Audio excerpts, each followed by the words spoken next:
Be part of the Listening Radio every Mondays to Fridays, 10 a.m. to 12 midday for authentic conversations and sharing experiences on the brunch. For entertainment, join our Drive Time crew on Mondays for international and national sport updates. On Tuesdays and Wednesdays on The Drive with The Vibe for entertainment news and celebrity gossip. On Thursdays, entrepreneurship and mentoring. And to get you started for the weekend with top trending songs on the DJ's Vibe every Friday. All this from 4 p.m. to 6 p.m. Enjoy your Saturdays on the Fun Box from 5 p.m. to 7 p.m. for laughter, relaxation, and family moments. And no, we do not forget the little ones. Bedtime stories at 8 p.m. We measure our success by how we wow our customers and listening audience. Stay tuned, for this is Radio Fry Fry on 97.1 FM. Mama, you have some clothes? Mama! Yes. What do you they do? I don't saw the skirts though. I just the top from now left. What do you mean by not saw the skirt? Momo service don't start and they keep us saying Give me that. 25 minutes, man. I just the top from wait. Mama, I no get time. Wait, 25 minutes. Now I had a don't Lights don't go. Okay, mommy, no wait, the lights don't go. So wait, my one go quick up like this junction. I might go buy headset to put on. Mama, Give me 30. Give me 30 minutes and they can't quick. Elsa agent on Sunday. But you not get free money. I feel money. Give me your meter number. Boy, You dey pay me money back. what do you mean? 00. Don't let lights out affect your work. Use AfriMoney to buy top up for your EDSA meter. Dial *161 *2 *2 *1 hash now and top up your EDSA meter anytime, any day. Ah, mommy, the lights don't come. I feel money now, magic, mommy. The mommy, you tough, the mommy, you kind of there. Mama, Make flow. Hey you! Be part of the Listening Radio every Mondays to Fridays, 10 a.m. to 12 midday for authentic conversations and sharing experiences on the brunch. For entertainment, join our Drive Time crew on Mondays for international and national sport updates. On Tuesdays and Wednesdays on The Drive with The Vibe for entertainment news and celebrity gossip. On Thursdays, entrepreneurship and mentoring. And to get you started for the weekend with top trending songs on the DJ's Vibe every Friday. All this from 4 p.m. to 6 p.m. Enjoy your Saturdays on the Fun Box from 5 p.m. to 7 p.m. for laughter, relaxation, and family moments. And no, we do not forget the little ones. Bedtime stories at 8 p.m. We measure our success by how we wow our customers and listening audience. Stay tuned, for this is Radio Fry Fry on 97.1 FM. It's a new year, and your favorite show is back again with a bang. Say hello to Radio Fry Fry's mid-morning show, The Brunch, from Mondays to Fridays, 10 a.m. till 12 midday on 97.1 FM, live on our Facebook page, Radio Fry Fry, and on our website, www.fryfry.live. Experience and enjoy authentic, thought-provoking conversations on every reality. Share your stories and let's debate over. It's a new year, and your favorite show is back again with a bang. Say hello to Radio Fry Fry's mid-morning show, The Brunch, from Mondays to Fridays, 10 a.m. till 12 midday on 97.1 FM, live on our Facebook page, Radio Fry Fry, and on our website, www.fryfry.live. Experience and enjoy authentic, thought-provoking conversations on every reality. Share your stories and let's debate over great music and so much more wherever you are. On The Brunch, we talk about everything, and I mean everything.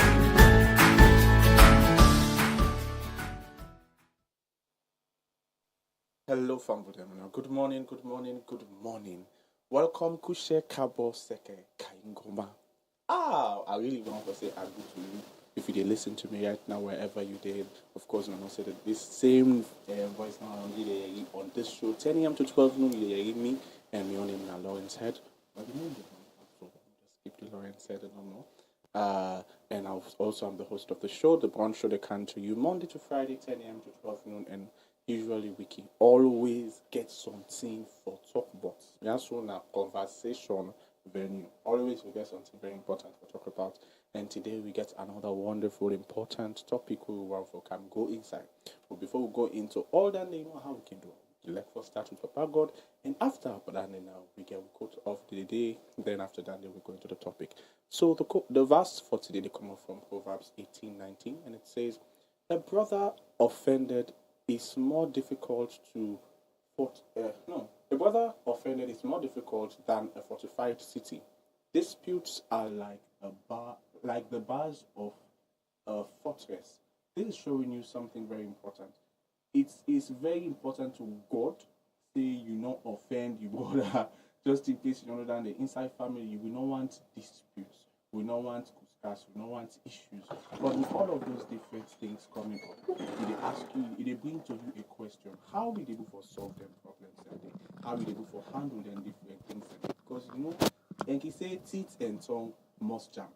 Possible for me, you get person who you dey around for a long while and not to know if I meet up. It's easy for get person where they meet one and not to know get issue. As long as you cohabit with somebody, as long as you share space with somebody for quite a long period of time, you find out say there is always going to be conflict, or there was you go say issues can go on for arise.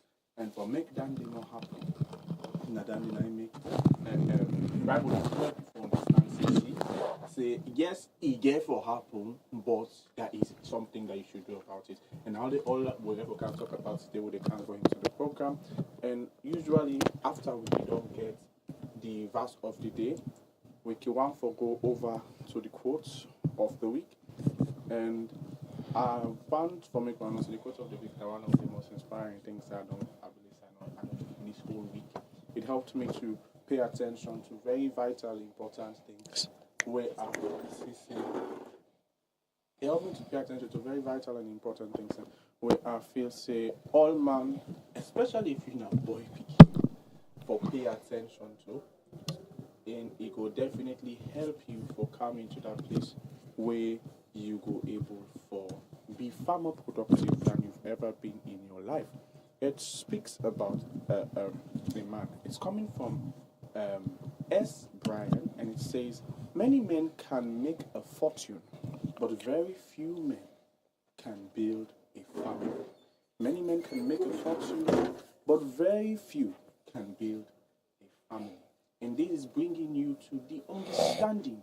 Say, we come to family business, not to all man Ebola.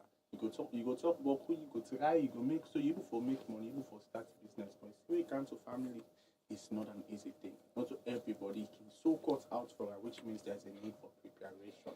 So if you look for somebody for settle down with, if you're not woman, I will advise you not look for person where get forget the trait. Look for person where already possess the trait I don't need do. Then if you self now man and you look for woman, look for the same thing. Maybe the trait already they know they hope. That wishful thinking, I don't put most of people as serious issue. So we're going now straight into the conversation for today. Today we no deny so for just make Boku talk. We want for enter inside this family business, bing, and how we can talk inside with Korean and Salon. Say what enter the bing, Korean say better one. But brother and sister then can say bing. So we want for enter inside a better one. Say inside the month of July, we focus on family business, where they can call family issues by English. And the topic for today, na conflict resolution in families. What that they mean? How for settle issues or disputes them inside the family. For me, that they make sense. For me, we go inside and they find one. We say, what we call one master, sabi person. We don't they pada work there for years. They don't say, and if your family scatter, you need super glue, you need sellotape. Now demand this way for call. And we don't come with her at the studio today. I believe you are going to have a wonderful time. So welcome, Coach Meze. That's I'm right. listening to the Coach Meze more we know, but the balance name they're tough. You get CHIEMEZE of OFODUM. That's right. Wow. Okay. Yeah. Yes, sir. Welcome. Thank you so much. It's great to be here. I wish you give some background of yourself to the public. We will go for know you a little bit more. Okay. Thank you very much for the opportunity. I'm a man of many parts, but I try to niche into life coaching and marriage and family therapy. Okay. And then even within that niche, I touch premarital preparation. Okay. And then marriage counseling. They're different things. Okay. All right. I also do, like I said earlier, marriage and family therapy. So when people are already married and then there are issues in the home and, I also render counseling services. So I'm a professional counselor, certified across a number of institutions locally and internationally. And then I'm a life coach and a relationship coach, and it goes on and on. All right, but majorly my calling is in the family business. Wow. Yes, so let me call it in the family space. Wow. And that is very, very critical. All right. Even the life coaching I do, it was as a result of, family, right? So because many of the challenges people face in their families it does not exist on its own. It's the result of certain fundamental lapses in their lives, in their behaviors. All right. So my area of focus is to help the individual become a better person. Wow. When you are a better person, then you become a better husband or wife or father or mother.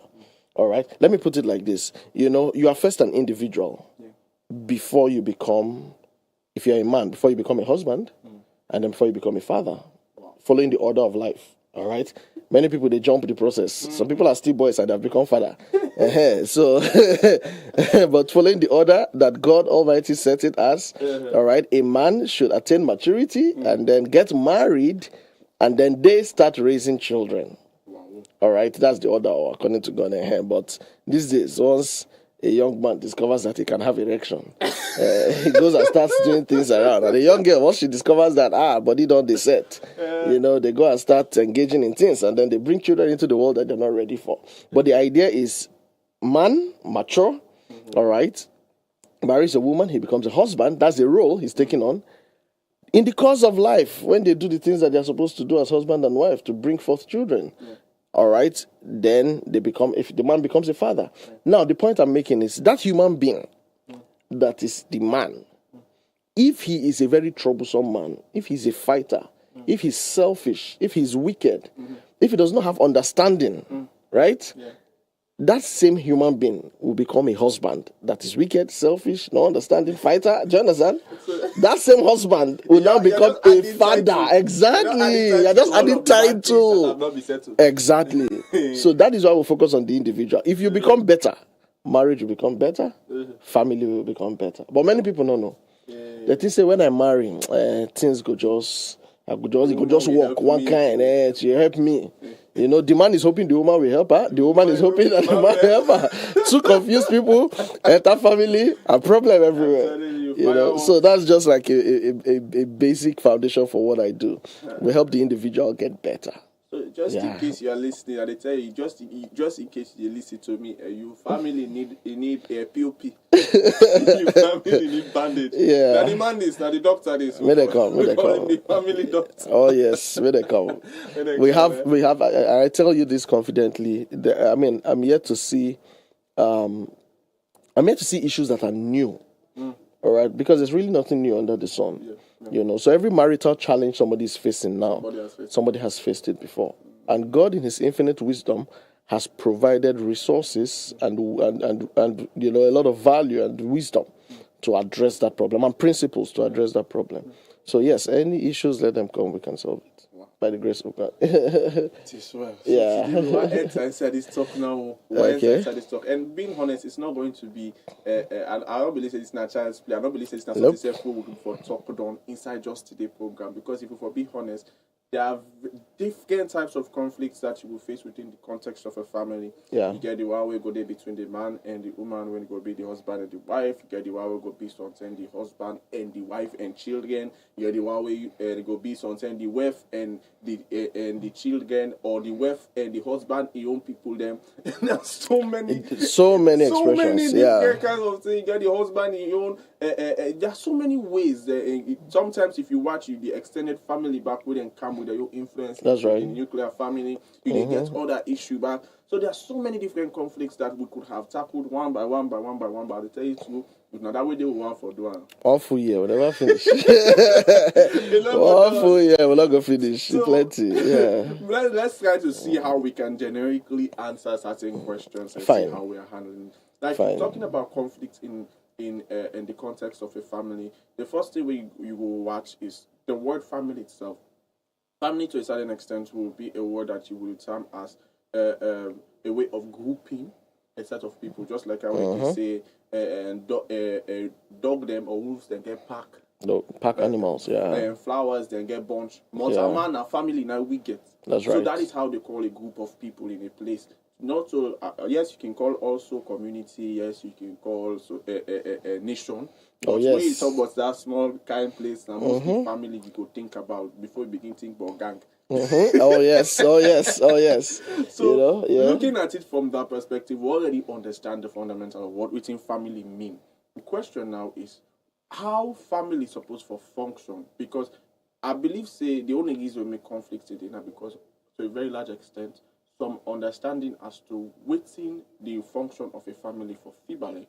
Now something very strange to win at the world. I feel like I say most people that really try for say then they part of a family. Then they part of a family, but they're not a part of a functioning family. Because all man don't know what's in a me role, how I for play am, Very and all good. of them. So like the room for errors then can Plenty. in that situation where the ignorance buckle. Exactly. So how for break the issues then they. Thank you very much. Yeah. So, like you said, you see, the family is the most functional unit of life. It's when you break it down, we call family the production factory of the nation. All right. Yes. The production factory of the nation. I will ask why.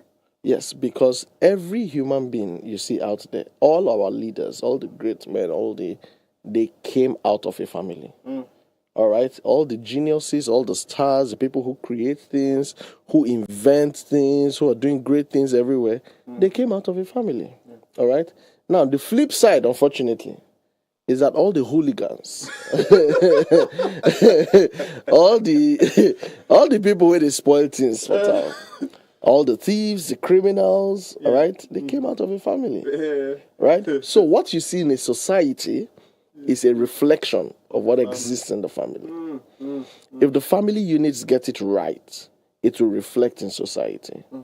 If we have a society that is filled up with people who are corrupt, who are thieves, who are stealing, who are killing, maiming, it is a reflection of the family system.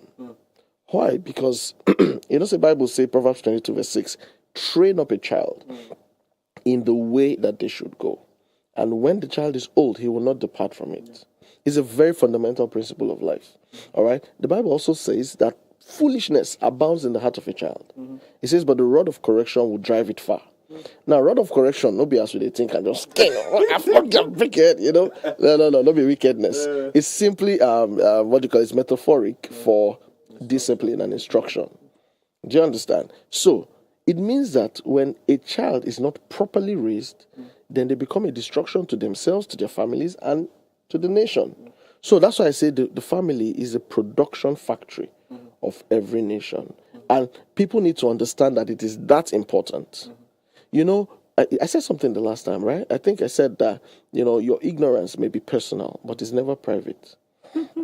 Now, if you don't raise your child well, you may think, not just my pikin, not just my house and not just my compound, but where that pikin go embarrass you, the whole world can see it. All right? So the point is, if we want to pay attention to what society is, let us trace it back to paying attention to what the family is. What kind of families are we raising?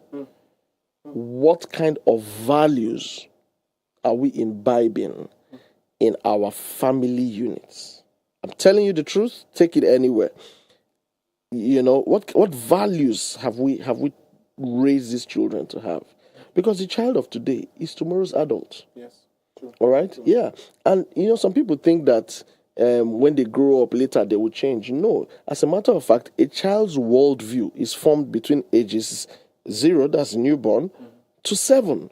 He already has a worldview. He already has an idea of how life be, of what it won't be.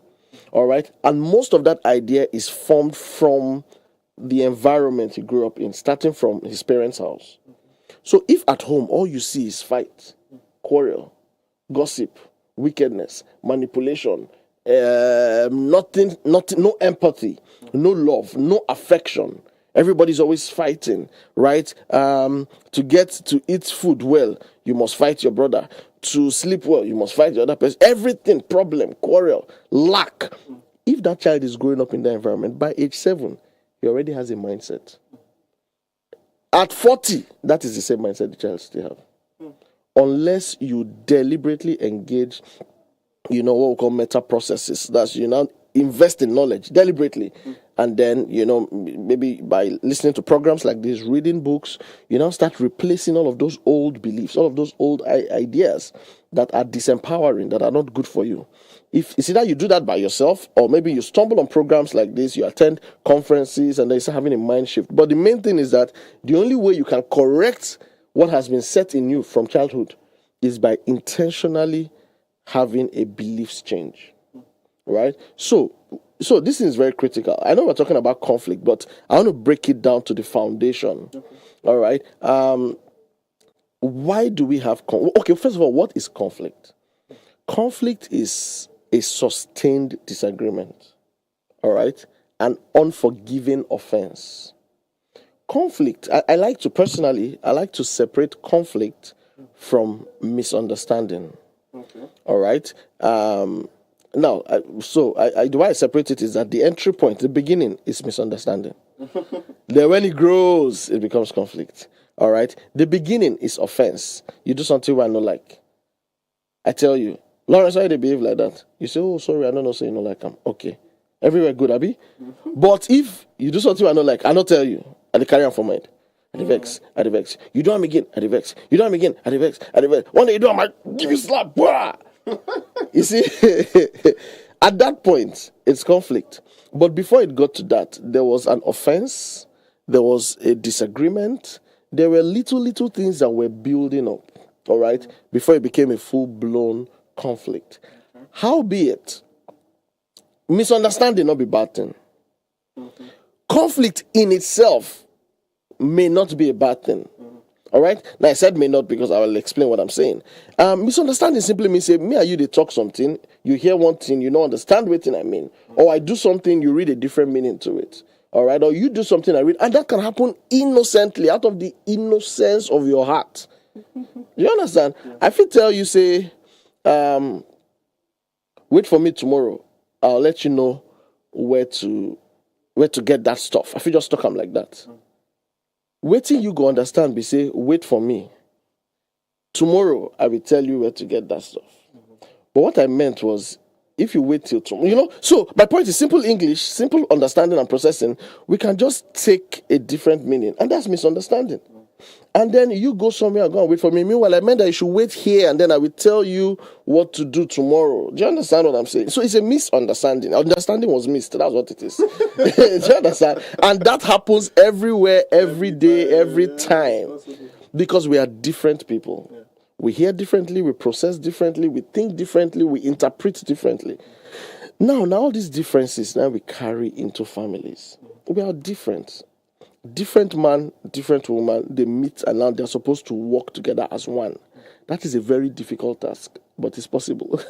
You understand? So when we talk about the differences, it goes down to as basic as your gender. There are certain fundamental things that differentiate the way a woman processes things from the way a man processes. All right, and it's no one is an advantage over the other. It's just the fact that your hormones are different, and sometimes they influence your decision making. All right, like I said earlier, it takes a lot of maturity and intentional development to be able to say, irrespective of how I feel, I can still take an objective decision. But many people don't do like that. Many people behave out of their feelings. You see, and feelings are very fickle. They're here today, they're gone tomorrow. Today, you feel they're happy right now. You feel they laugh. As you they laugh, you just receive one phone call, your mood could just change. You go vex. Do you understand? So, if you live your life based on feelings, then you are at the mercy of anyhow a breeze blow. Breeze they carry you. Do you understand? So I'm just laying a foundation to say that there will be disagreements so long as human beings are involved. But it doesn't have to be a bad thing. There will be conflict. In other words, I'm offended, it grows, I didn't tell you, we lash out at each other, it will happen because we are human beings.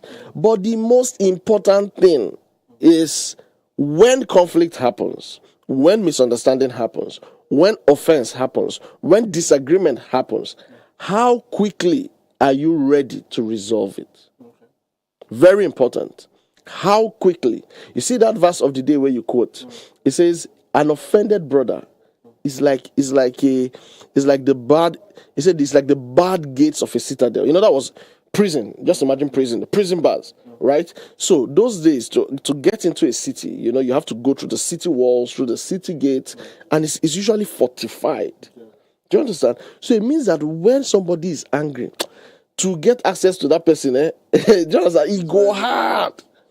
That is what happens when conflict was allowed to blow up and was not resolved quickly. You see? So, whether with man and wife, husband and wife, or father and daughter, and son or children, or mother and children, or extended families, right? Or even with neighbors, there is bound to be misunderstanding. That's one thing I want people to understand first. Because you're human beings, there is bound to be misunderstanding. But when it happens, how quickly are you ready to iron things out without spoiling it the more, without damaging somebody's self-esteem, without resulting to physical or verbal assault, without resulting to grudge and malice in your heart? Before we go to set limits, like how fast or how quick you will be to I believe you're trying to talk about being proactive, like being fast at that. But I want you to just touch something quickly. Okay. Based on what you are saying, is that as long as you're a human being, or as long as you are all human beings, there's bound to be there'll be mistakes. There's bound to be some amount of conflict. The question now is, what is causing that? Why make just humanity? Why make humanity they bring that issue? Good, very good question. I'll break it down to upbringing, environment, which can be linked to upbringing, and then what we call significant emotional experiences. And I will explain what all these things are. Now, as a human being, like I said earlier, when a child is born, the child he doesn't know anything. He's just fresh, innocent, plain. In psychology, we call it, tabula rasa, like a plain sheet, like plain board. Canvas. Whatever you paint on it is what stays. Whatever you write on it, whatever you do on that plain sheet is what stays. Now, as that child enters the world, from the moment a child enters the world, he begins to interact with the people, with the environment, with the situations.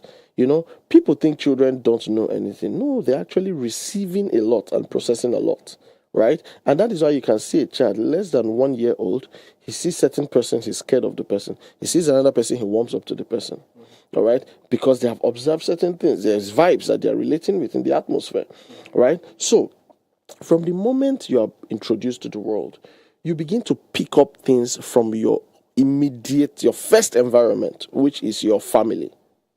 All right? So, you dey house, every time your papa they talk to your mama and shout. Every time they talk to your older siblings and shout and beating. If papa come back, everybody run.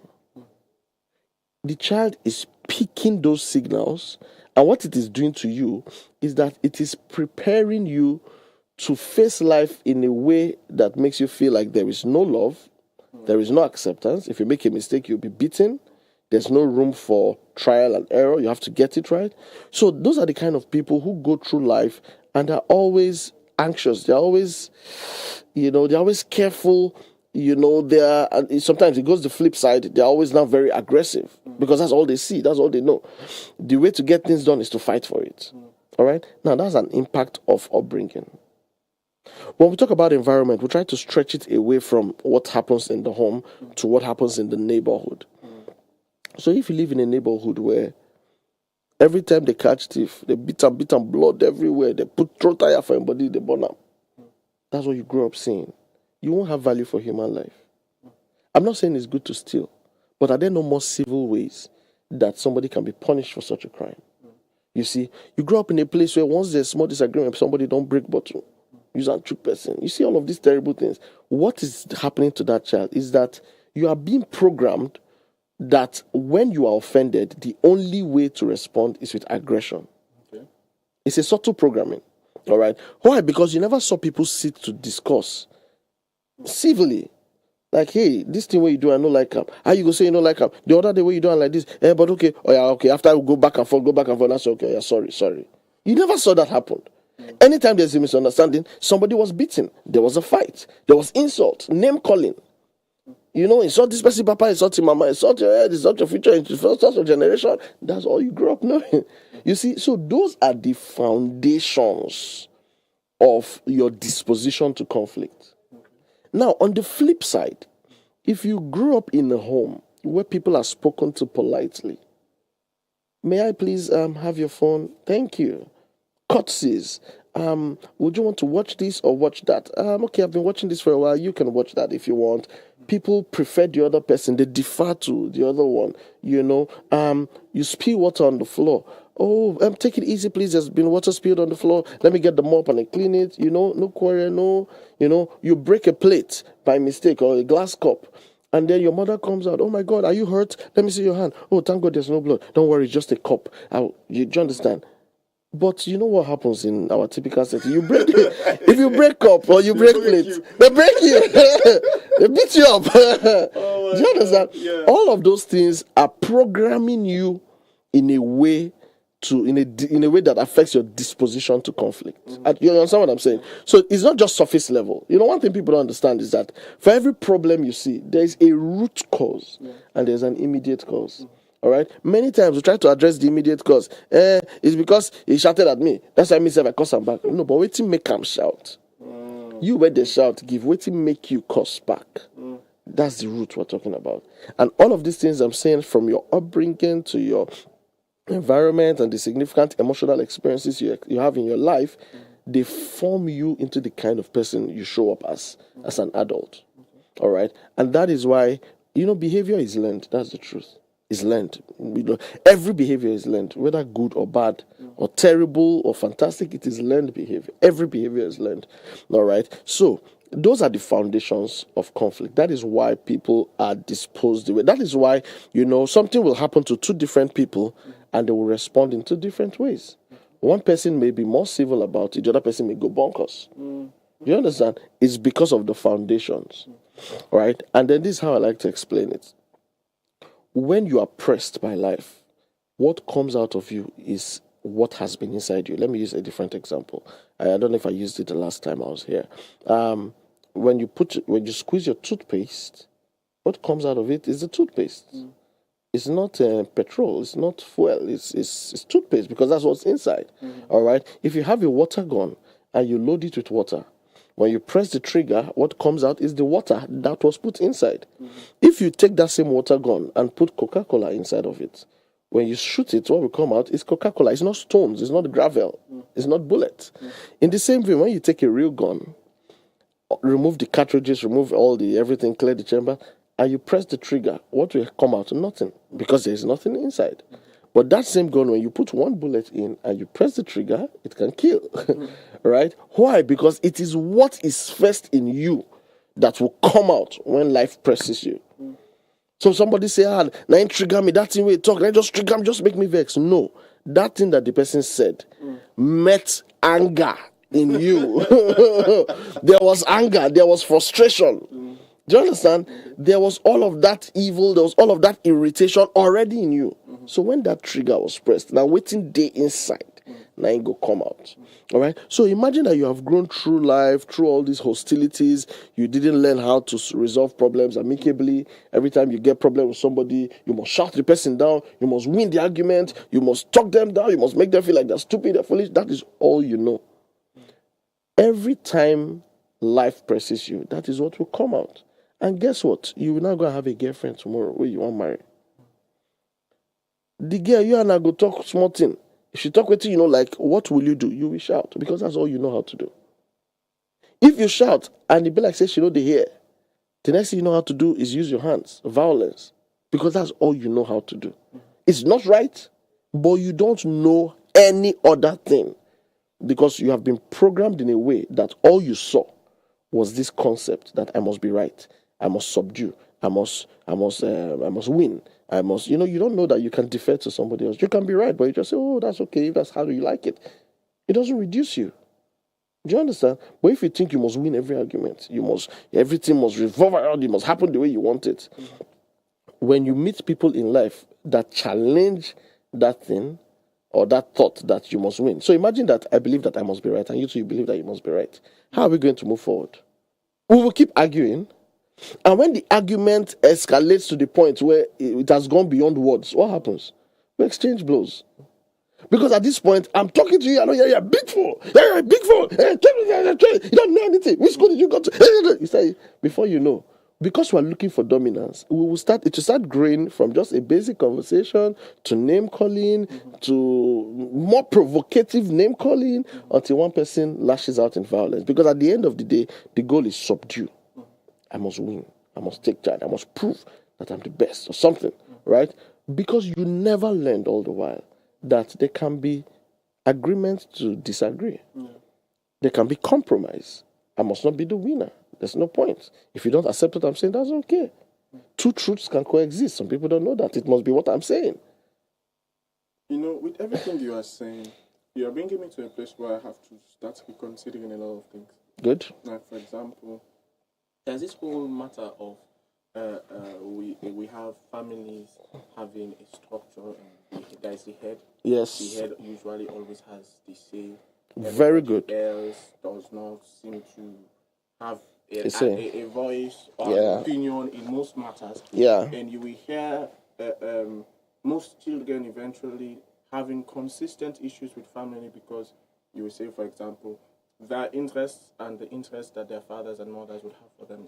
So you would have wives having an issue with their husbands because, at the end of the day, what the husband said he wanted and what he wants now have changed. So many different things. We have external families coming in with better idea, and you not being wives or husbands not agreeing with the external families' idea. Sometimes the idea is not even better. They just feel they should say what they want you to do. And you should do. You should do there are so many different ways these things can come. Sometimes you would have, I would say, children that I would say foster children that you would have adopted. Oh yes. You are raising in the home, but obviously by the time you brought them to the family, it's not like they have already started taking something outside before they So it's not like they're starting where your children started. And everything now in the house seems to be a little bit imbalanced because they are bringing what they had. And you are trying to give them what you have. So it's always a conflicting. Now with everything you just said, you just helped me to reconsider because I have always been seeing it like people then just get their own way. Like some man just not go and listen to no matter what things. Some man just not able to understand no matter what thing. That's how I've been seeing it for quite a while. But based on what you just talk, you make Adonsi say at the end of the day, it's not really the person. It is their experience. Good point. You get it. Exactly. Exactly. It is their experience. And you cannot fault a man based on his experience. Excellent. He did not choose to be born in a specific place. He did not choose to meet the experiences he met in life. True. Even based on what you also said, you helped me to see something very, very clear. Like even in a family, there is a way that conflicts can come in without you not knowing. Nice. And it can come in by the form of, let's say, interests. Like, for example, the father is working in the bank and he loves his job. The woman maybe is working in insurance. She loves her job. The children, they are going to school, but they have They have different interests. Interests, So yeah. now everybody is coming with the experiences they have gathered in the environment where these interests are found. True. So they even though they are living in the same home, they don't have the same content in their canvas. That's right. So at the end of the day, when you squeeze them, this person is going to bring something different. That person is bringing something different. That Very person is bringing good. something Very good. How are we going to agree? Excellent question. Yes, excellent question. You see, and I'm glad you're introducing this question now because people think that I've heard this time and time again that there's no formula for marriage and family. Say anyhow you see your own, you take it like that. If you are lucky, your own work. If you are not lucky, you're not go work. Like there's no formula. Everybody is different, so just do your own. Anything that works for you. No, that's wrong. I don't know anything that is worthwhile in this life that does not have a formula or that does not have principles. So, Do you understand? What are some of your local foods here? cassava leaves. Cassava leaf soup. Okay. You don't arrive at fried rice cooking cassava leaf ingredients. Do you understand? You can't bring the ingredients for cassava leaf soup and then as you're cooking it, at the end, the fried rice show up. It does not happen like that. Do you understand? Yeah. So the point is that for everything, there are principles and there are processes. In the same way, in the family, there's what we call family systems, or better still, family systems engineering. In other words, and this is where we're telling you that you can build your family according to the way you want it to be. But before I even talk more about that, the reason you spoke about headship and the reason, in the family is like only one person's word is law. Now, that is because, one thing we must always deal with is culture. Okay. The things we inherit from our fathers. Culture is right and is okay until people start thinking. Many times people don't think. It says okay until. Yes, until. Yeah, because when people start thinking and asking very critical questions, I'm not saying everything about culture is bad though, but there are certain things that you may find out applied those days and it was very good, okay. but it now may not apply. Do you understand? Yeah. The world is changing. Yeah. So the systems of those days, the family systems of those days, was a patriarchal system where the man alone was responsible for the economic welfare of the family. Okay. He goes out to hunt, to farm, to do whatever he's doing, but brings the money. The man makes the money, and then all the woman had to do was manage the home. Okay. Right? And in managing the home, it means taking care of giving birth to children as many as possible, taking care of them, making sure there's the food is distributed, there's enough for everybody, But that was all the woman was relegated to. Now, many times, because the man is the one bringing in the resources, beyond the natural leadership that God has placed on the husband, all right, because he brings in the resources, he becomes the decision maker on what we do, where money goes. And that was then. And that was inherited. Even till now, many people are still behaving like that. All right? But times are changing. Let me explain this point a bit further. Now, by divine wisdom, God said that the husband should be the head of the wife. Right? Yes. It is not headship, does not mean the wife should be subjugated. Does not mean she's a slave, basically. Does not mean she's a less human. Does not mean she does not have a say. Does not mean she's not intelligent. Does not mean she's not powerful. So, for example, when we get into a car, you may be able to drive, I may be able to drive, but at that point when we're entering that car, it's only one person that can drive. And all of us are at the mercy of that driver. If you don't go drink, you don't smoke, you don't clear. You carry all of us enter gutter. Everybody don't go. We are all at the mercy of that driver, even though we can all drive. Yeah. But the point is, because it is his vehicle, or he knows where we're going, at that point, he is the leader. We have to submit our sense, our driving skills, everything about us, to this person to drive us to where we're going to. Do you understand? So in the same vein, the fact that the man is the head does not mean the woman does not have sense.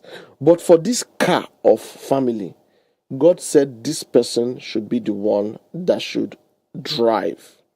Now, while I am driving, you can say, hey, watch out, there's a pothole there. And I'm like, oh, thank you. And I avoid it. Do you understand? Yeah. You also make input. All right? In fact, something could happen one day and I'm not around the car, I'm not around. And then you take the car and you go sort out things because you also know how to drive. But the point is that when we are working together in this family, there's a place of leadership. And leadership does not mean no other person is important. It just means that for order, one person is responsible for coordinating the activities of the home. Okay. All right? Now, this is where a lot of people struggle. Husband or father is leadership, is coordination. And you don't have any capacity to coordinate the home peacefully. All you know how to do is, so long as I'm making money, so long as there's roof over the head of my family, I'm doing fine. What else do I need? So you don't have any emotional relationship, even with your wife, even with the children. You know, those are the situations where the man is Lord and Master. What he says is what must be. Nobody can contest. Nobody can contend with him. That was what he saw in his father's house growing up. That was what his father saw in his father's house. Do you understand? So that's what I mean by culture. These are the things that have been transferred. But in this age that we are in now, the woman, the female gender, is a lot more empowered. They're in schools, they're in universities, they do master's degree, they do doctorate programs, they are professors, they are MDs of companies. They have more opportunities. They have opportunities. The whole world is skewed towards, do you understand? Gender diversification and equity and inclusion. Do you understand? So, a woman can also be economically empowered. If both of us, okay, no, let me say if a husband and a wife, the man is a teacher, the wife too, maybe because of lack of opportunities, was working in one private firm as a clerk. And then opportunity came, somebody recommended, and then she got another job, maybe in a sector that pays very well. Maybe banks. I don't know if banks really pay very well, but you know, those days banks used to pay very well. So now she gets a job in a bank, and she's now earning 3 times what the man was earning. Do you know that already is a basis for conflict in many homes? Because it now looks like the man's leadership has been taken away. Because he thought that all his leadership meant was that I am the one bringing in the money. And because I'm bringing in the money, I have the say. All right? So he will not even listen to his wife or consult with her. He will just do what he likes. After all, did you have me to make the money? Is it my money? Will you tell me what I do with my money? So now he does not have that bragging right again if the woman is any more than him. So what will happen? He will stop her from taking that job. No, you can't take that job. What rubbish. Sit down at home. Or even if she takes the job, anything she does becomes a problem. Oh, because I'm not making money. Oh, because I cannot talk to you. Because, you know. But the real problem, you know, I told you there's always a surface and a root problem. The real problem there is that their mindsets from the beginning were wrong. All right? They were running on templates that are expired. And they were not able to develop their own systems to run their own homes. Now, very quickly, let me say this to speak to the matter of family systems. It's important that before you get married, you know what exactly you want out of life. Now, I'm not saying you know holistically, because as you grow, knowledge is progressive, right? But you have an idea of the kind of family you want to have. And that's why I tell people, you see, I talked about premarital coaching and premarital preparation. It's very important. Before you get married, sit down and answer certain fundamental questions. What kind of home do you want to raise? You know, I define the family as the production factory of the nation. What kind of home do you want to raise, knowing that in the future it is what you are raising that will be determining what's happening in society? How intentional are you about family? What kind of home do you want? Do you like what you saw in your home when you were growing up? What did you like? What did you not like? Why did you like it? Why did you not like it? These are questions you want to be asking yourself. Did you like the way your father related with your mother? Did you like the way your mother related with the children? Did you like the way they related with the in-laws? Did you like the way they related with the neighbors? What did you like? What did you not like? What obtained in your home? Was it healthy or unhealthy? That's why I said many people don't think. You just carry it like that. Just say that's all they do. And unfortunately, just thinking even is not enough, because you can only think based on the amount of knowledge you have. Exactly. So at the end of the day, thinking is very limited. Yeah, so the good thing with that thinking is that thinking many times is what drives you to knowledge.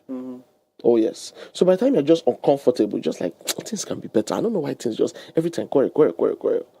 You see, I call it a positive dissatisfaction. There's an unrest. You don't like this thing. You know it can be better, but you don't know how. All right. So, okay, I wanted to refer to something, but let me leave that. So at the end of the day, that dissatisfaction, that unrest, that thinking will now prompt you to listen to Radio Friday that is talking about family issues. Do you understand? Because there's already an unrest, and that's the law of life. You see, what you think of, you attract. Oh yes, what you think of a lot, persistently, you begin to attract. So you see opportunities, and then with those opportunities will now come the knowledge empowerment that you need. And with more knowledge, then you'll be able to now think better. Do you understand? But the point is, having that desire for something different is very key. It's very, very key. All right. So now, by the time you're asking all those questions as a single man, you now discover that, my home is not a peaceful place. So it's not, we don't have a relationship in my family. Now, you might not even know this is a problem, because that's all you're used to until you see somebody else. Now, so I remember one time I took some friends of mine home. And then when we got home, my parents were home. My dad came out, "Hey, how are you?" He gave me a hug, and we just greeted. Normally, he hugged all my friends. One of them froze. He froze like, "Your father, they hug you." Say, "Your papa, they hug." He even hugged me, if we're not being picking. He said, "My father has never hugged me."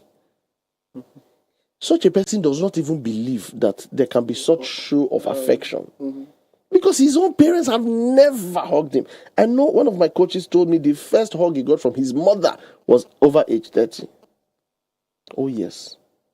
So imagine the emotional bankruptcy that kind of person has. How do you expect that one tomorrow to be nice and gentle and friendly and romantic and He doesn't know what it is. It does not exist. It does not exist in his mind, in his worldview. Do you understand? So I'm saying that because sometimes you don't even know something is not good until you see something better. And you're like, this can exist. Life can be like this. And then now you start wanting it, right? But sometimes you may be lucky enough that because there are people who, just on your own, God has blessed some children like that. On your own, you just know that things can be better. Things can be different, right? So the point is, before you get married, I'm just saying, think about the kind of family you want to raise. It is with that vision you have in mind that you will use to look for life partner. It's not shape and breast and complexion and buttocks and money that's not what you are. That's not what you use to determine who you will marry. It's vision. Who can align with this vision that I have? Do you understand? If what I want for my family is a system where, so for example, in the very commercial cities, right, what you discover is that father is working, mother is working, nobody there to raise the children. They leave that for maids and house girls, or they send them to boarding schools. At the end of the day, there's no proper relationship between the parents and the children. They don't even know their children's best food, best color, best friends, what they like, what they don't. They don't even know. Tomorrow, if you hear that your child thief, you don't even know that this one has been stealing since age 4, because you are not around, right? So now imagine people who grew up like that, and then you know what you suffer because your parents are not around and all of stuff like that. Then you're telling yourself that in my family, I want to be intentional. I want to be available for my children. And I want a wife who will agree that we both should be available for our children. Now, that kind of vision will affect the kind of person you want to marry. When you see a fine girl, you're going to be asking her questions. What do you think about family? What do you think about pursuing money versus raising the family? She says, no, my vision in this life, I want to be the managing director of my company. Blah, blah, blah, blah, blah. Very beautiful. Very beautiful. It's valid, okay?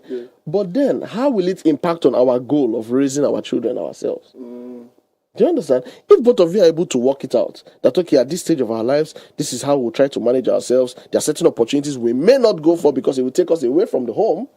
All right, because we want to be around for the first 5 years or the first 7 years of our children before we start taking all those kind of travel job or things like that. If you plan it well, it can happen.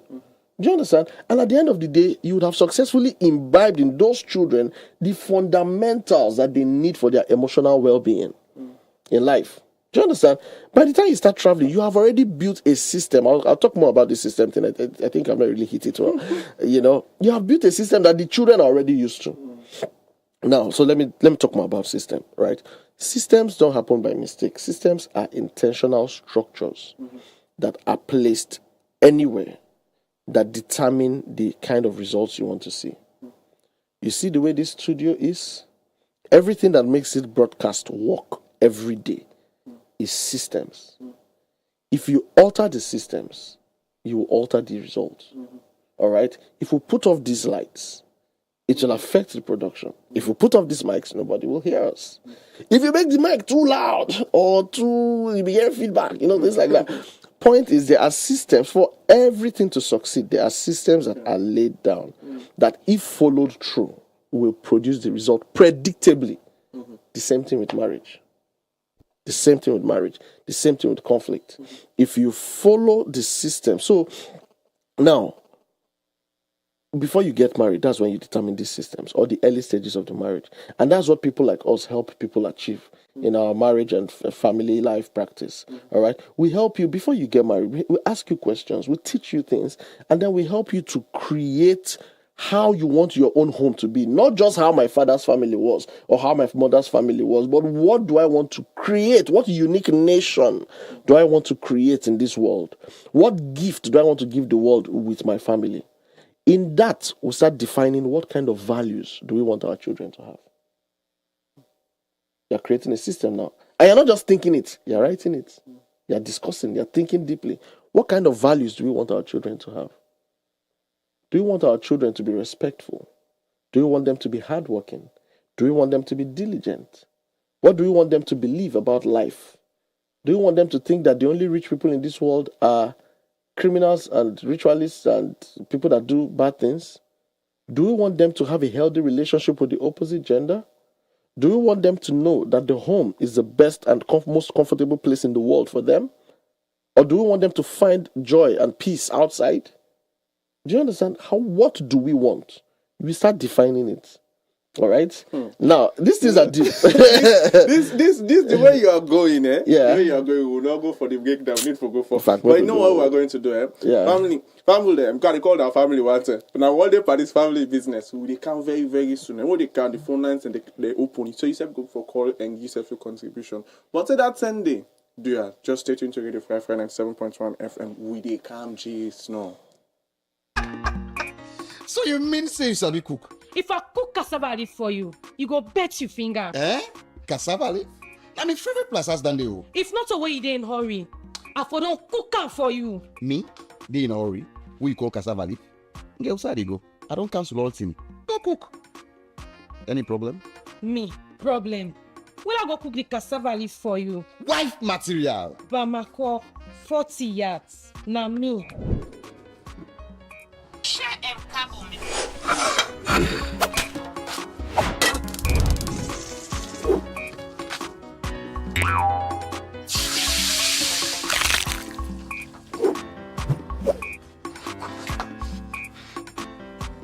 Hello, Aminata.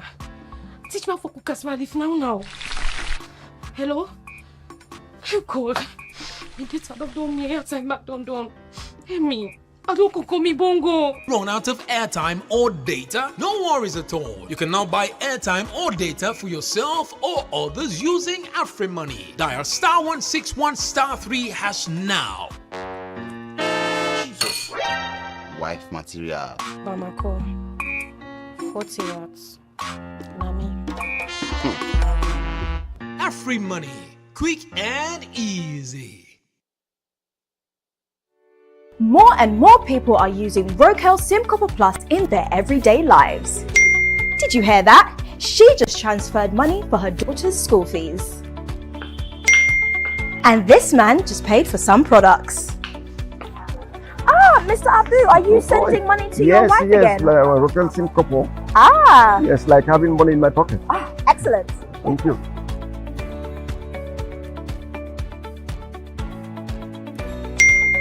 He just bought some eggs. The world is digital, so keep up with the times. Have you got a payment to make? If so, just download Rokel SIM Copper Plus now.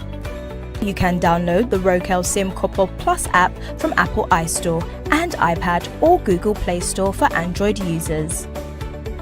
You see, it's fast, safe, and reliable.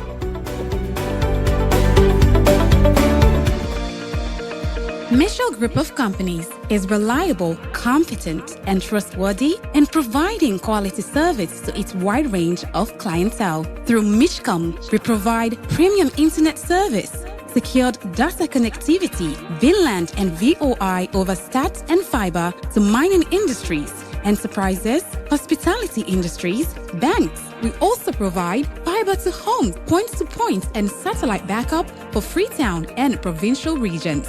Through our Michelle Security Agency, called MSA for short, we provide a wide range of services that brings safety, security to our clients. Our services include Staff Guard, which also includes access and control room, customer service security, roving, mobile control, and many more.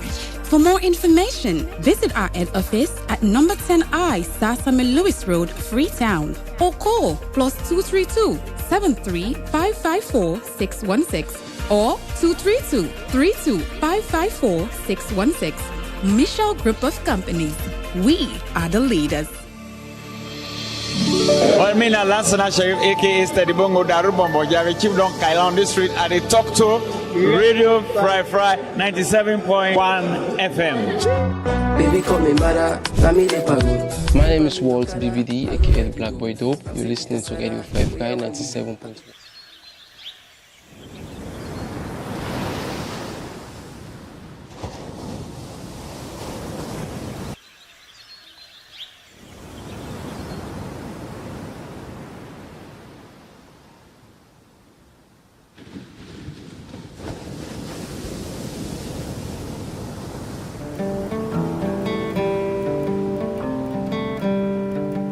On the mix that you know it's a hit.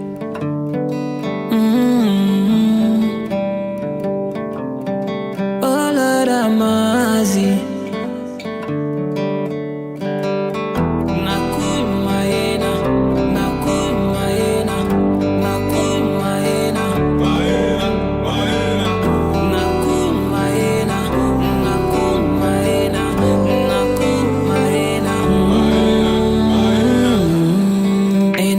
I see you, yeah, yeah. Now so me heart key they go zoom, zoom, zoom. I no go say if I miss you. I no go say if I miss you. Me heart key they drive le motoka boom, boom, boom. You'll be there for me when I'm down. I promise I go always hold you down. If love no water, I swear for drown.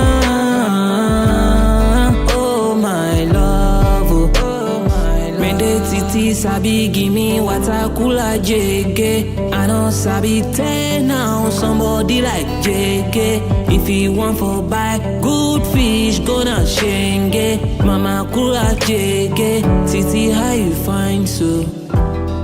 Jojo, Jojo, Jojo, Jojo, my lover, Jojo, my lover, Jojo, my lover. Yeah, yeah.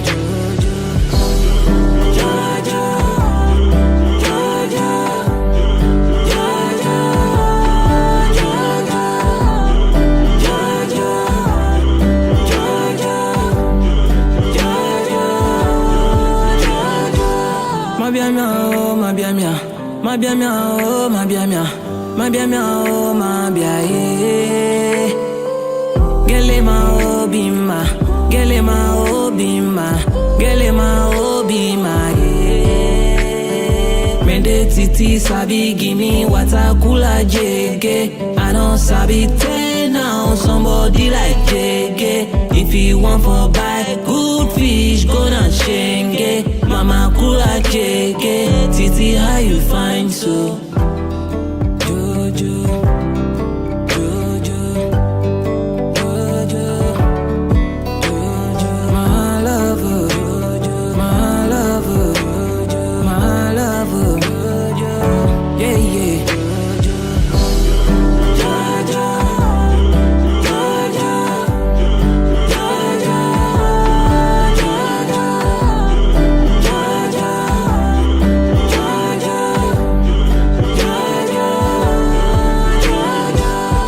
Titi sabi give me water cooler gege. I don't sabi tell now somebody like Gege.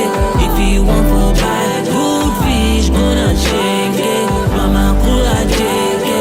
Titi how you find so?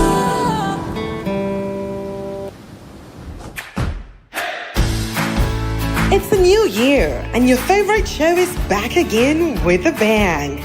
Say hello to Radio Fry's mid-morning show, The Brunch, from Mondays to Fridays, 10 a.m. till 12 midday on 97.1 FM, live on our Facebook page, Radio Fry, and on our website, www.fryfry.live.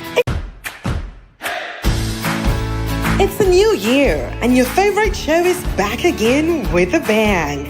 Say hello to Radio Fry's mid-morning show, The Brunch, from Mondays to Fridays, 10 a.m. till 12 midday on 97.1 FM, live on our Facebook page, Radio Fry, and on our website, www.fryfry.live. Experience and enjoy authentic, thought-provoking conversations on every reality. Share your stories and let's debate over great music and so much more wherever you are. On The Brunch, we talk about everything, and I mean everything.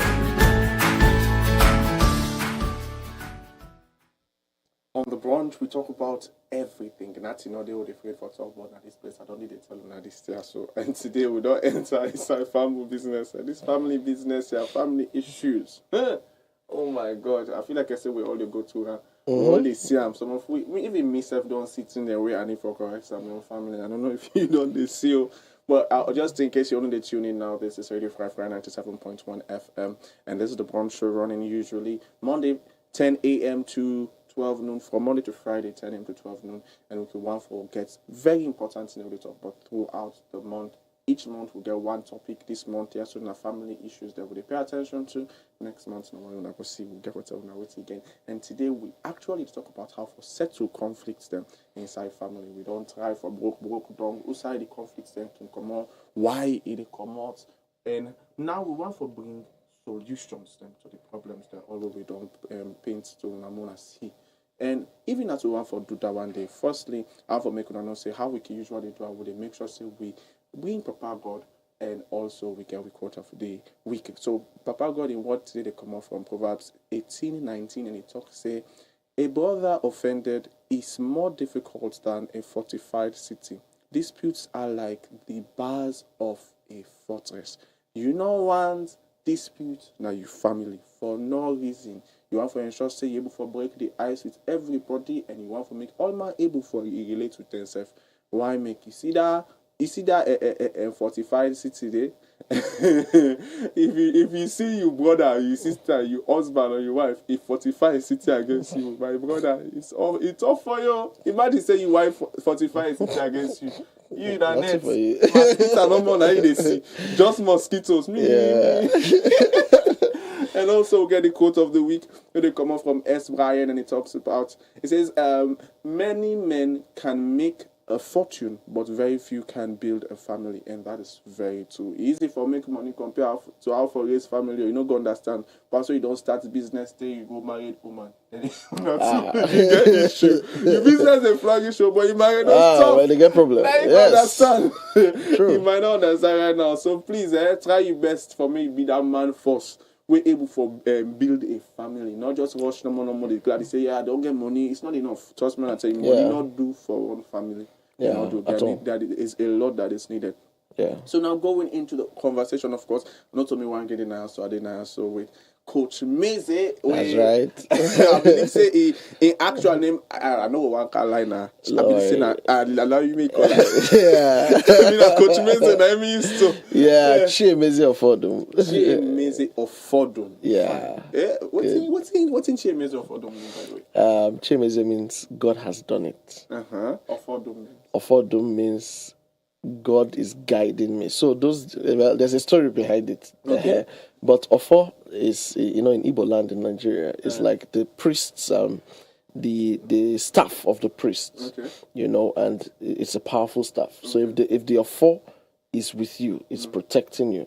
All right. That was because they were idol worshippers those days. So, but when they became Christians, they say, okay, the offer now is the hand of God. So, the offer is guiding me. So that's what it is. It's I usually ask people certain questions and they feel embarrassed. It's not. I like it when I talk to certain people and I ask you, I say, what's your name? And I ask you, what does it mean? What does it mean? Yes, it's people, important. You meet people. What's your name? My name is Samuel. What does it mean? I don't know. No idea. I don't understand. Names are very important. So you must know the meaning. Yeah.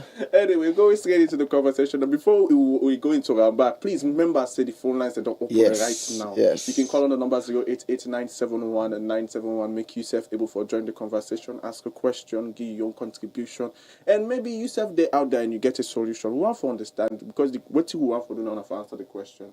How for settle conflict inside us? Now we want for answer. How for settle that? And maybe you self get an answer to that question. So feel free for calling the number 088-971-971 or something. You can want forget something for us directly to the the family doctor himself. Coach CHIEMEZE Denaya. So feel free for call on the number 088-971-971. And I believe say whatsoever question you post or I go able for answer you. This man is a bag of knowledge, wisdom. Just ask her no more, not free. Yeah, bring it on. Bring it on. It is well. So call on the number 088-971-971 and we go gladly for answer you call and respond to you. So, based on everything we be to talk about, if I bring everything to a nutshell, I feel like I say, just like how you say the easy way make conflicts they actually come, now simply because we are mortal. Yes. And being a human being actually, if being a human being is the problem, and as you say, we being born, we are born as an empty canvas, which means there's nothing really there until our experiences begin to feed us with stuff. We life press with and that stuff in the common. Exactly. So that's just me summarizing everything. Good student. So based on that, I've been thinking about certain things, and that is at the end of the day, it simply means if you want for peacefully run a family, besides just having the system or the structure that you were talking about, you get for also understand what they make human being human. You get for understand what in na motorman, like how motorman they function, why motorman they function, the way motorman they function. So that means if you're going to have a family, you are going to be thinking about certain things like, for example, the physical well-being of the person, the psychological well-being of the person, the emotional well-being of the person, security, safety, the rights of the person. So many different things. And unfortunately, these are few. What talk about just list, so it seems like now easy. Oh no, it's very broad. It's easy to cross these boundaries, and especially where you think about for you will go in at the highest authority in the family. It's easy to think that because I am the head of the home, I have a say. But I have this say. But at the end of the day, if your say is infringing on the person's rights, or if they make the person feel bad emotionally, or if they affect the person psychologically, and simply because you get a higher say and you get a stronger voice than they lock him out, it still means that you are not doing your job well. True. And Daniki also cuts across even to the people that will go in at the middle and sign. We will think about the hierarchy in the family. If you say brother to sister and brother, even on the same age, it's possible because based on the fact that you are human means you have emotions. That's right. Means you need to be psychologically healthy. It means you need to be physically healthy. You should not be abused in any way. You should not feel less of yourself. That thing where talking down on somebody is not good. You definitely not want the person for feel like you're not safe now the host, which is mostly what we hear. You go, you can so maltreat somebody. Sometimes they know what knock out, but the kind of words that you don't tell go make the only thing with the person they feel for doing for fair one small corner the one family for me go exist there on its own. Simply because now nobody issue. Exactly. All of these things are bringing us back to the fact that yes, conflict might come even where you feel say you get a very good system simply because you don't understand the different needs that a man gets. That's right. And it's just the kind of talking like mostly the man that we can fall in that issues the way we can just say and say, as long as they provide roof over the head, as long as food day, as long as they take care of the bills, it's okay. But unfortunately, that's not it. That's not all. It's not all because Motaman gets so many other needs that we know that they cater for. Yes. So at the end of the day, we not can say what we can do to we compete Motaman. I'm not just talking about the men here. I'm also talking about the women. I'm also talking about the children. I'm also talking about the grandparents, sometimes the uncles, the aunties, extended families. I'm talking about the fact that sometimes we do not know when we try to dehumanize people. Very true. We know the no way will they take away the person in rights and just we own and dominate and try to dominate them with we own words, them with we own thoughts, them with we own ideas, them with we own agenda. True. Because at the end of the day, if something important to you and the gives me important to you now because you're not man. I mean, say myself na motaman. That means there's a possibility say something important to you. Important to me. Of course, exactly. So if I respect what's important to you, what's happening to me on? Exactly. So we need to respect it too. True. So with all incident, it bring we to this place where we get to ask ourselves how much we value we compete motaman. Because at the end of the day, what make up a family? Now motaman them. That's it. So if you not understand motaman, if you not value motaman, at the end of the day, this issue also the day, no matter what kind of system or structure you put in place. Yeah. But I don't know. I'm just bringing what I learned from everything. I mean, that's beautiful recap. Yeah, I like how you have brought it back to the fact that, humanity first. Yes. Humanity first. All right, and you see, that's why for fundamentally or very foundationally, the ideas you have about humanity is very key. Where did you learn love? Where did you learn compassion? Where did you learn kindness? Or have you even learned it at all? Did you see it being modeled to you? Right? It is what has been programmed in you that you would play out in life. All right, let me not go too far into that because you wanted us to talk about resolving. Yeah, how for resolve. The reason why I brought this one I just spoke about is because I want people to understand that the first place in starting to even resolve the matters in the is home knowing that you're human. Is knowing that this person is human too. Very fundamental. This person is human too, and what makes this person human also is the fact that he has or she has emotions. Yes. She has a psychological part of herself, which means the way I make her think about herself might destroy her. I have to be very, very careful. That's true. At the same time, the person needs to feel safe. The roof over his head, no, they make you feel safe. If at the same time, anytime he try to express himself, that they shut her down. Exactly. Therefore, remember, there are so many things. The person need right for able to get some amount of say that in your life. That's right. You can't be telling them what to do every step of the way. Yeah. If you check, that is one of the most unfortunate thing about the African families. We take away the ability, or we take away the access for children to learn how to make choices. Yes. Especially in the African setting, you find that the pikin go grab, he go get hopes, he go get dreams, he go get things the way he wants. And you want to choose everything for her. And the way you die, go, you not sabi choose fine, they misbehave in the world. Simply because from where it be small way for don't the land, you took away that opportunity. Yeah. So at the end of the day, if you want for say you handle family, you want for handle conflict, you get for no saying a motor man they make family. And there's so many different things that make up the human being. Yeah. Even their rights. Yeah. And so now if you say human rights now only to now then to government. And they not say human right inside the home, they inside the family. Of course. If the fact say you born me, not mean say I not get right. I not get right, exactly. So there are so many things. We have to look at all of those things. And if you are a good father, you are a good mother, or you are one that wants to be good, unfortunately, you are not born in the kind of family that or the kind of environment that has given you the ability to be equipped enough to do this. It means you for don't begin for say, okay, I not sabi, I don't they misbehave. Waiting and doing, I don't do person so. Be sensitive enough to come to that place and say, okay, well, what is the way now? If I full up with the wrong things, that make they bring out the wrong results. How about I full up myself with the right things? Just like what you were talking about, going for knowledge. Exactly. But you get to see the reason why. And the reason why is simply first because you get to deal with your compy motorman. And the only way where you go want for deal with your compy motorman, the way you go want for me compy motorman deal with yourself. Excellent. So you see, excellent. Excellent. You're the guest on the show. I'm not the guest, so I'm just saying, no, I'm just teasing. I'm just saying it's painful because yes. me, I don't go through some of the things that they talk about. Of course. It's hard. Of course. Yeah, I mean, this is very foundational. You know, humanity, respect humanity, love humanity, be kind to humanity. All right. Yes, you can. It's in you.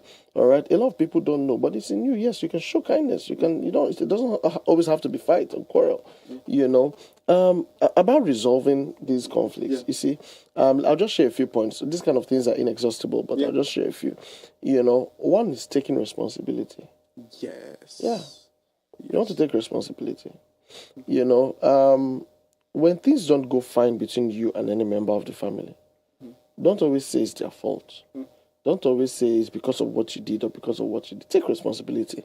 All right? Tell yourself that I could have done better. Or there's surely another way we can resolve this thing without degenerating to insulting ourselves or keeping malice or fighting. Do you understand? So take responsibility. Ask yourself, okay, what also did I not do right? What could I have done differently? All right, take responsibility. If you spoke out of tone, take responsibility. If you acted out of order, take responsibility. You see, now this taking of responsibility, it takes a lot of emotional strength actually to do that. Do you understand? Because sometimes you feel like Tsunami can accept side day wrong or what. No, it doesn't. See, it doesn't reduce you when you are humble, you know, to admit your fault. It doesn't reduce you. It doesn't make you any less of a man or a woman. And this is where many parents struggle. They cannot apologize to their children because they are always right, even when they know they are wrong. But feel free to take responsibility and tell yourself, I could have done better.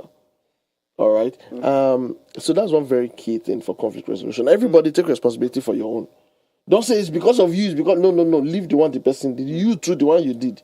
Take responsibility. But you see, this take responsibility that you are saying, it works best when the heads of the family, whether it be the father or the mother or both of them, if I should be honest, I pray it will be the both of them. Yeah. That they will do it, exemplify it to the children. Yeah. You know, it's a very, very strong lesson when you see your father look at your mother and say, I'm sorry. Oh yes. Not to that way the only say they say I'm sorry to the wife now inside room when nobody they say and mostly that's what happens, especially in the African setting. Yes. The man go misbehave but the woman are public, they go tell her sorry in a corner where nobody knows. You man England they okay. But the truth is they don't settle and between themselves. Yeah. But unfortunately, see that them picking where be they see where the public they misbehave. In feel say the mommy just don't submit. That's the truth. So one of my coaches true. One of my coaches shared an example of this thing you just said. He has a son and a daughter, or he had a son and a daughter at the time, and something happened between him and his wife. And when they were having their family time, he now told his wife, I want to apologize for what I did earlier, blah, blah, blah, blah, blah. And then she accepted the apology. He said, as soon as he finished, now his son say, Daddy, wait, me too. I want to apologize to my sister for so and so thing that I did to her. And the reason the boy did that was because he saw his father apologize to his mother. So imagine he never saw that. He would just believe that, after all, my daddy treats my mommy anyhow. Girls are meant to be treated anyhow. Because I am superior. I'm the man. You have said it. Do you understand? So it is modeled. All right? It is modeled. So that's why it's important. Parents, please take responsibility for your actions. Stop blaming hardship, economy, this one. Everywhere is hard. That's why you're hard to your family. No. Stop it. Take responsibility. This thing that they do, my father never showed me example. He did not. But he did not know. Is still in the world. Exactly. He didn't know. All right? Now you are hearing it. Now that you know that it's possible, you choose to do better. Do you understand? Please, everybody, take note. You can do better. Yeah, yes. Because something you are doing is affecting the next generation. Right? I said something at the beginning. The family is the production factory for the nation, for society. Anything you are seeing that you don't like in society, know that you are contributing to it in one way or the other. So the way to make sure that you are not contributing to the problems is to be intentional about contributing to the solutions. And that is by how you are raising your family. Okay, so first is take responsibility. Let me not overshoot that point. You know, another thing is be mindful of your communication. Communication is everything. Communication is everything. All right. That is what many times builds conflict. That's what builds or brews misunderstanding and conflict. Do you understand? It's communication. So there's something in scripture that says, after the last time I came here and I saw that you people refer to the Bible, it makes it easier. It makes it easier for me to refer to scripture. So that's very good. It says, let your conversation be seasoned with salt. Let it be full of grace. Why is it that every time you open your mouth to talk, somebody must feel bad? Hey. And you pride yourself in it. Say, me, I get bad mouth. If I tell you something, then you go think about your life. If you are still priding yourself like that, that's a lower level of life to operate on. That's a low level of life to operate on. Let people be inspired, be edified. Let people feel loved. Man, I don't know why people feel like when you correct somebody, the person should feel bad. If the person has not felt bad when you corrected them, you've not done it well. I don't know if it's Africa or what. So you see, like I always say, trace it back to the origin. That is all they know. That is what they saw. Yeah. That is what they experienced. Every time their parents had to correct them, it had to make them feel very terrible. Your parents will talk down on you, make you feel like the most useless child on the block, compare you to all the other children that you don't even know what those ones are doing, just because you know my own. Do you understand? Just because you know my own, you believe I'm the worst. Right? Yeah, I know. Compare you to all of these children and, just make you feel very bad for yourself. That is all they know. Let me tell you something. You see, some people, this thing we're saying is very deep. If that is all you know, that is all you reproduce. Yes. That is all. Yes. You can say, I don't like the way my parents treated me when we were growing up. They were very hard, they were very this. But you have not learned any other thing. That is all you know. When you raise your own family, what will you do? You will carry the same template and reproduce it. Because you have not learned anything different. There is this principle of, when I have heard that people say, what you hate is what you become most of the time. Oh, that's true. Because 90% of the time, what you hate is simply what you become because you do not learn from what you hate. You just hate what you hate. And you see, let me stretch that a little bit. And I said the principle before that what you meditate on, what you predominantly think of, becomes your self-fulfilling prophecy. You say, I don't like this thing, but you have not taken the energy towards what you like and what you want to become. So you think that you're saying, I hate it.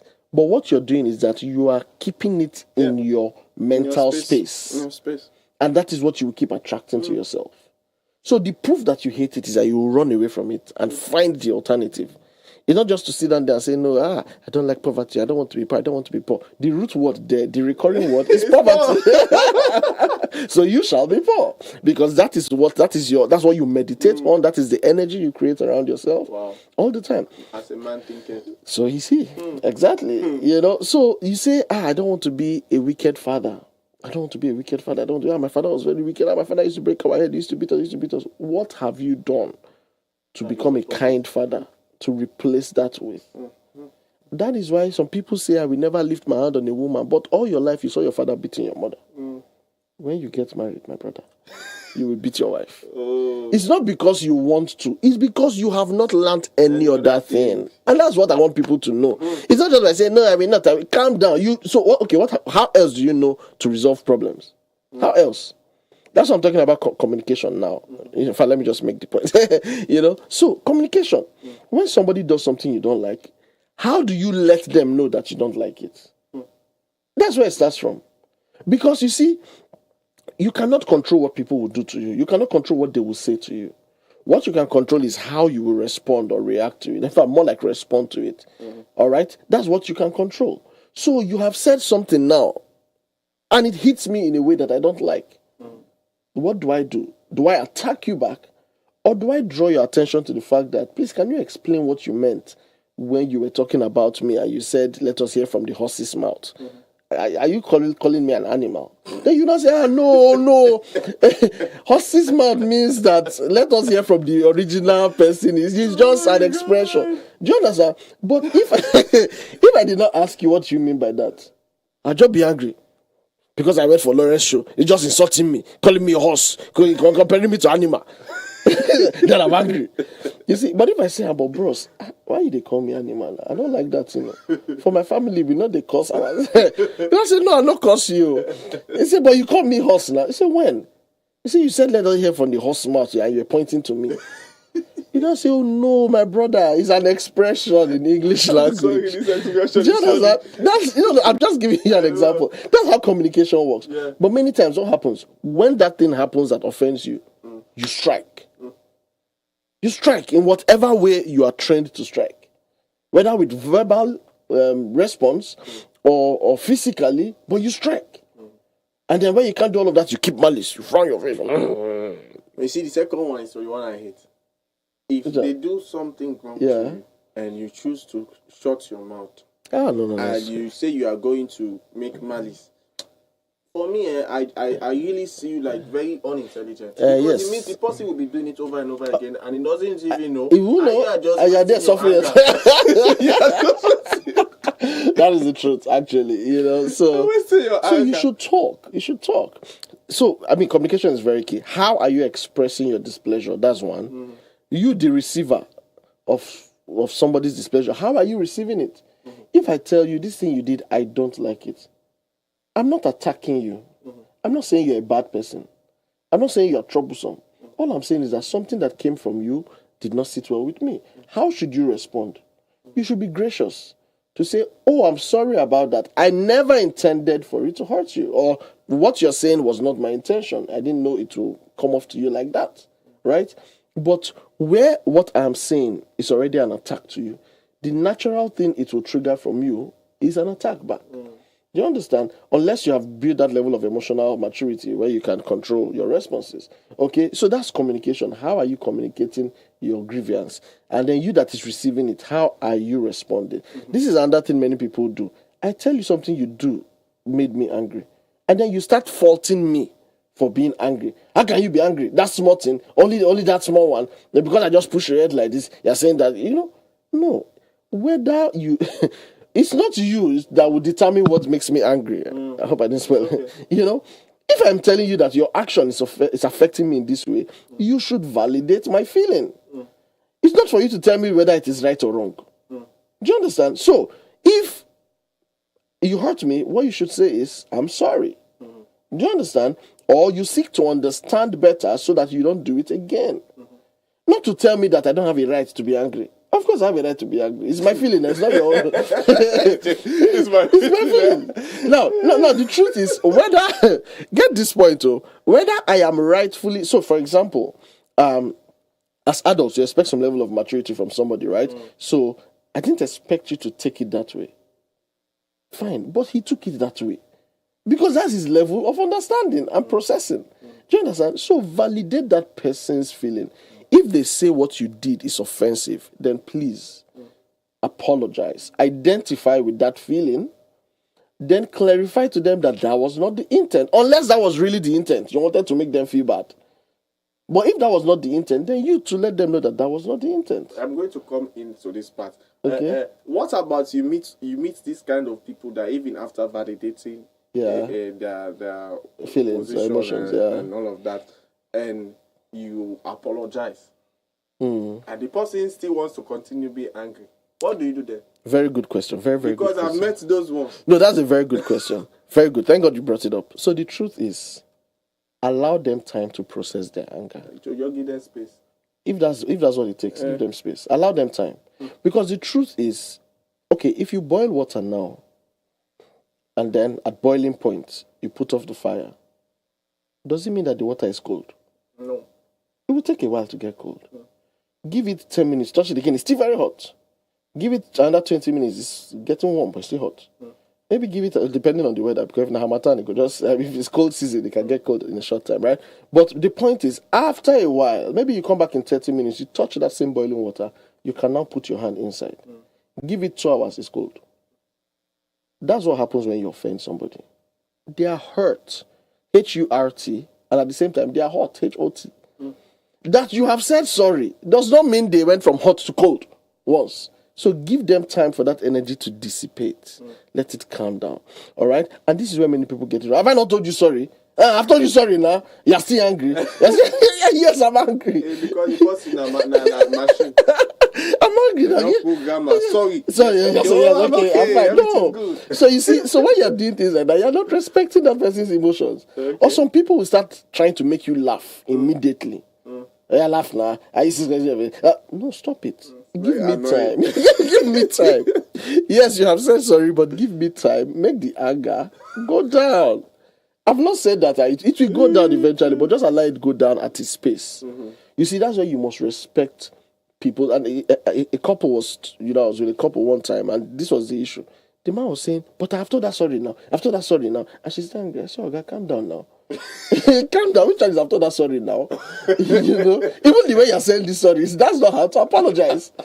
Because that's what other people do. The apology is a big deal. It's not just to say sorry now or I'm sorry. But you need to identify, you need to show that you understand how that thing has offended that person.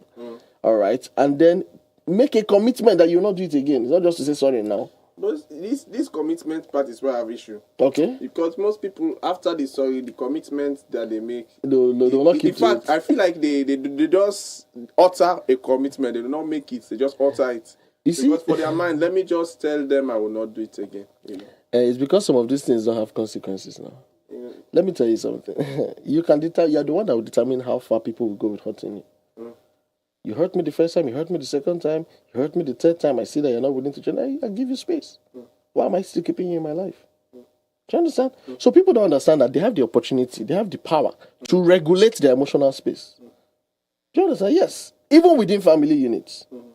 I know a particular friend of mine. He was very patient. He waited. He was tolerating everything in the house. As soon as he got into the university, that was the last day they saw him at home. They started begging, come now. He said, no, don't worry, I'm fine. I'm fine. You'll be hearing from me from far. Since you people don't value me in the house, let me go and sort myself out. Do you understand? So the point is, you can determine your own emotional space. Of course, after a while, it took a lot of talking and stuff like that. And then we had to help them reconcile him and the family. And then he came back home. But the point is, at that point, he took responsibility for his sanity. And that's one thing many people don't know. You can't keep being a pest in my life or being an emotional torture. And you expect that I should just say, I'm helpless. So, no. You should take responsibility for your well-being. All right? So I'm saying that because if somebody around you keeps hurting you, he tells you, I'm sorry, he does it again, then it's you that is tolerating it. That's the truth. If you draw the line clearly, then there should be consequences on the person match line. Do you understand? So I'm just saying that because people have to be that intentional. They're not helpless. In a family, you start bringing consequences. No, so you see, there's time for everything. No? There's time for everything. At one point or the other, everybody will grow up and leave the family and leave the family house. So it's you that will determine how quickly that will happen. Oh yes. If you decide to be irresponsible and remain in the house, if you get scholarship to go and study in UK, will your parents say no because you're my son you must sit down? They'll be happy now. Go my picking. You have gone. That's your escape. Do you understand? But if you sit down there, you're lofofoing around. Okay, you're just doing mumu things everywhere. You'll be there for a very long time. And they'll keep treating you like that. I don't know if you understand what I'm saying. So you must take personal responsibility for your life and your emotional space. All right? I talked about taking responsibility. I also talked about communication. Communication is very broad, but those are just some small things. How you communicate your grievance and how you, the offender, how you receive it, all right, is very important. And this communication thing, I feel like, especially talking about it in the context of a family, it brings to light the need of family gatherings.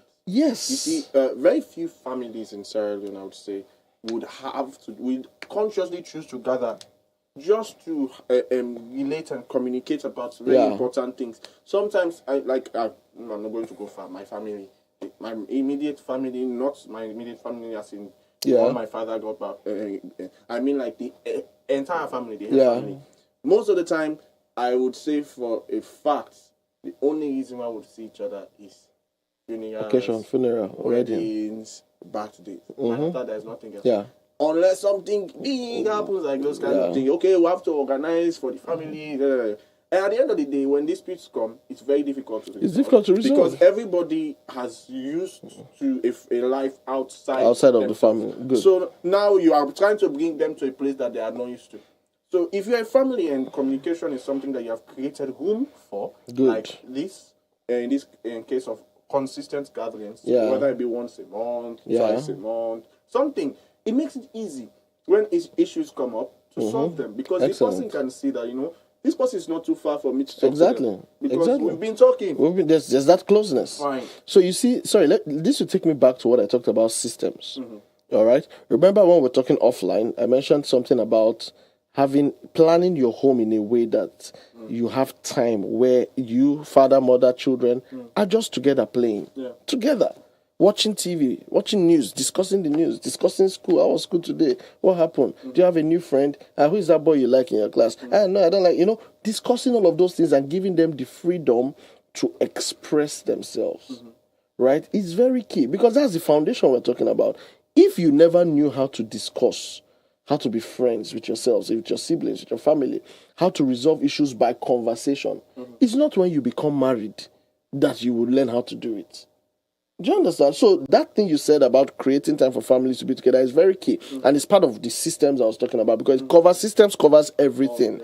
How do you want us to relate with one another? How do we want to even resolve conflicts? I was giving you some examples offline. For example, we don't want to raise our voices on each other in this family. So that means that anyone who raises their voice would apologize, even if you are right. So the day it is me, the father of the house, that comes home, maybe I had a terrible day at work, my bosses were just on my case, and as I was coming, I had a flat tire, and then while I fixed the tire, fuel almost finished, and everything was just a bad day. When I come home, and then my child spilled water on the floor, and then I go, "What's wrong with you? Why are you take that?" Because there is a system in the house that has said, we will not raise our voices no matter what. When I do that, even my wife will caution me and say, why are you raising your voice on the children? That's not how we talk here. If your child has been developed emotionally enough, they can ask you, Daddy, why are you shouting at me? Do you understand? Because we have said in this house, we don't raise our voices. And the right thing you should do is, is to now say, oh, I'm sorry I did that. I just was not happy that you spilled the water, but I shouldn't have spoken to you like that. Imagine your father talking to you like that. The world would be a better place.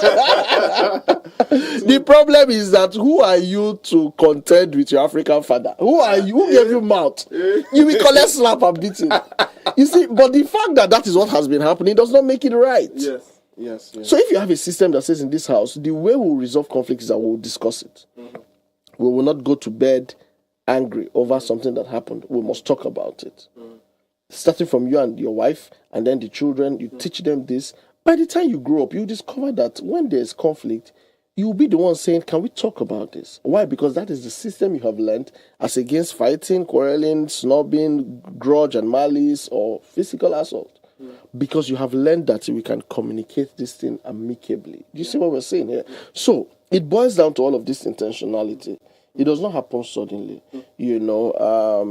I wish there are callers to give us maybe case. I know, right? So would have been easier. Yeah. Well, family, and this now that's information now. You can feel free for a call on the number 088-971-971, so that we go hear from Una, and also we go for help Una with whatsoever we go be on our own personal issues. As I say again, Coach Meze is here. That's right. You would have to pay for this that you would get for free. You would have to pay for it if you get to meet him personally. That's right. So make it so. If you don't make it is well. Yeah, true. No, that's the truth. You see, so and then another thing about resolving conflict is that you must have a heart that seeks for peace. Yeah, some people, all their mind wants a problem. I don't want peace. I want problem. Always, But again, that is not the real them. That is the them that have been formed by their experiences, by their environment. Do you understand? Every behavior is learned. Don't forget. Yeah. So when you see somebody who is always problematic, no, really, that person could have been a nice person, but they are living off of their traumas and dysfunction. And that's another big conversation for another day. All right? So you that is saying, I don't want to be quarreling all the time. You can tell yourself, I need to set my heart to seek peace. So that means every time something comes up, I have the choice to take it to the left, which is problem, or to take it to the right, which is peace. And then I choose to go after peace. So instead of confronting you for something that you did, I'll present it to you nicely in a less confrontational way. All right? Because many times confrontation would elicit confrontation. If I attack you, you will naturally get defensive. But if I'm talking with you, you will talk back to me. Proverbs 15 verse 1, a soft answer turns away wrath, but a harsh word stirs up hatred. All right. So if I talk to you gently, you would naturally talk to me gently, unless you have a problem in your head. All right, which is not me. All right.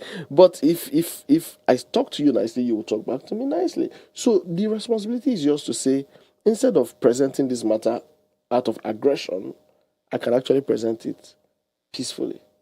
All right. So still a resolving, and then in instances where you feel like this thing is beyond both of you, you have tried, you can't seem to make it work, then feel free to bring in a trusted third party.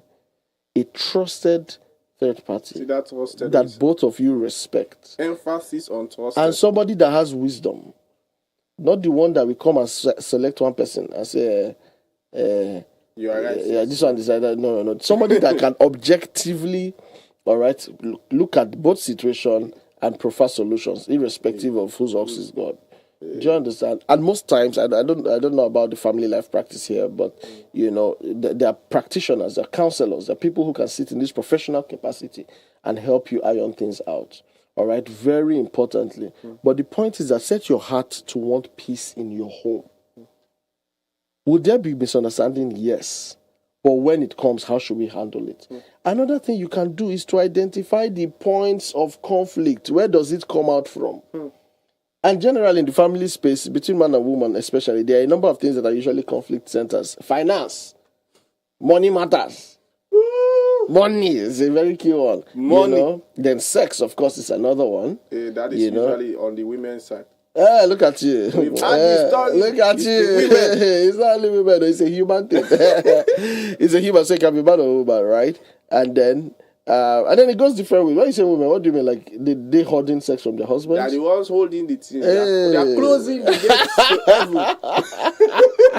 No, yeah, these things happen, all right. But of course, every time you probe deeper, you see other reasons. Okay, So let's leave that. The day you want us to talk about it, we'll talk about it very well. All right. So money, the sex, in-laws. Things are fine between us, but anytime my mother comes, she will have problem with my wife. Why? Do you understand? Anytime father comes, if we have problem, why? In-laws. You should be doing like that. You should be doing like that. You are married 7 months. I'm not seeing anything in your stomach. Hey, no, you must give my son a child. You don't want to give my son a child because you're trying to maintain your young girl fine figure. No, stop all that. In-laws. If you don't know how to manage in-laws, there'll be a problem. Yeah. Do you understand? And there are ways to manage in-laws. All right. So these are I'm just touching some of the basic things. Then again, children, when children start coming in, they cause problem. Oh yes. Just by being born. Just in fact from pregnancy because it changes the woman's everything, her hormones, everything is disrupted. Okay. So before, this woman used to be very gentle and nice. Now she's highly irritable because a lot is going on. Do you understand? And then sometimes they start having cravings, impossible cravings. She wakes up in the middle of the night and say, I want yam that they roasted with charcoal.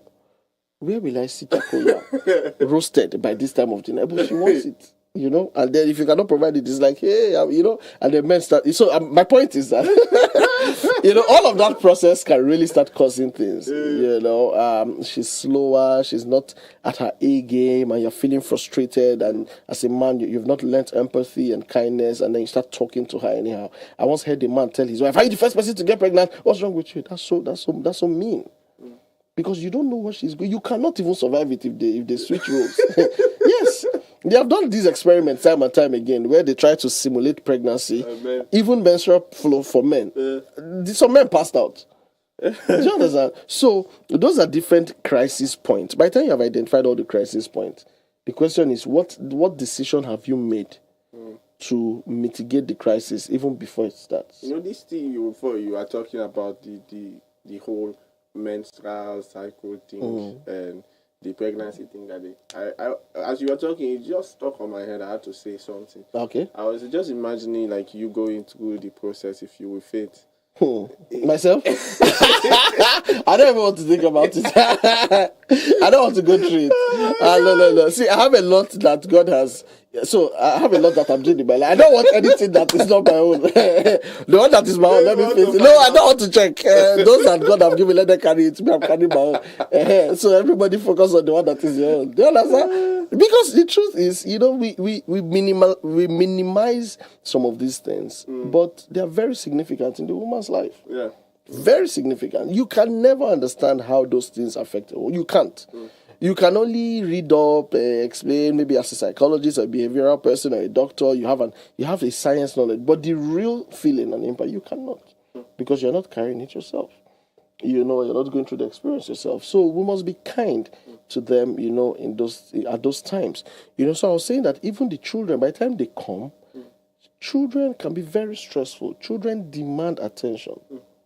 Before I came out for this show today, I had to escape from my son because if he saw me, he was going to grab me. So I had to escape. I had to just do some tricks. When it was like, POM! I ran away. So they can be demanding like that.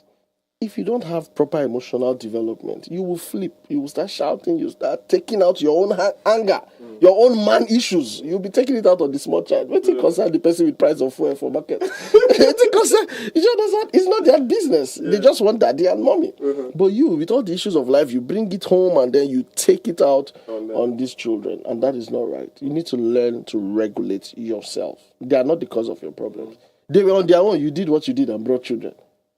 No, I have a very significant question, even though we are literally running on fumes. Oh my. Okay. And this one is, especially in this current situation, I would say we find ourselves in. It's a situation because we have not been able to solve it yet. We find that most Africans really don't know how to solve or resolve issues. Let's forget about family. Naturally, we don't know. And it's not based on the fact that we don't want to resolve issues. It's not like we want problems always. It's just that we really have not met it being modeled.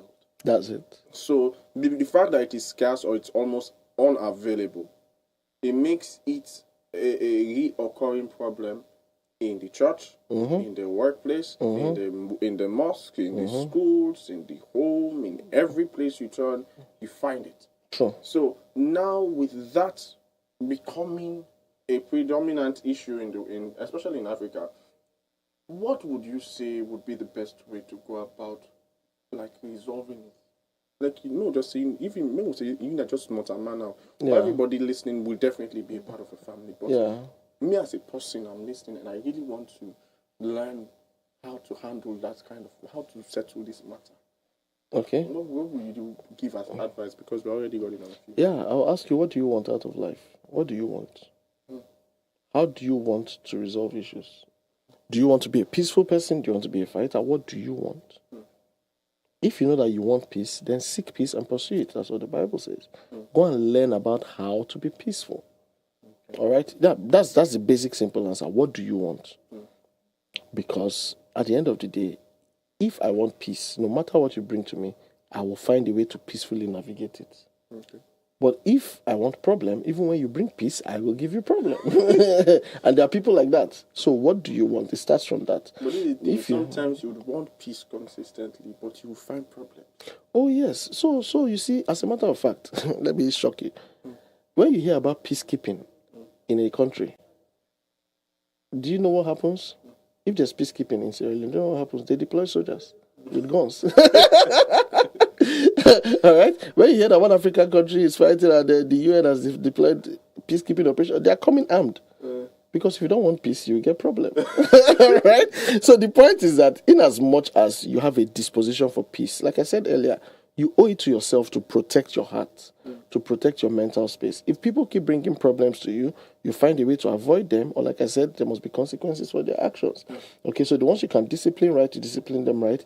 The ones that you can punish in some way, you punish them. But the point is you take full responsibility for your peaceful disposition towards people.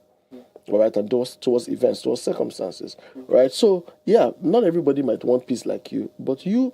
If you're focused enough on what you want, it will start rubbing off on other people. I've seen this happen time and time again.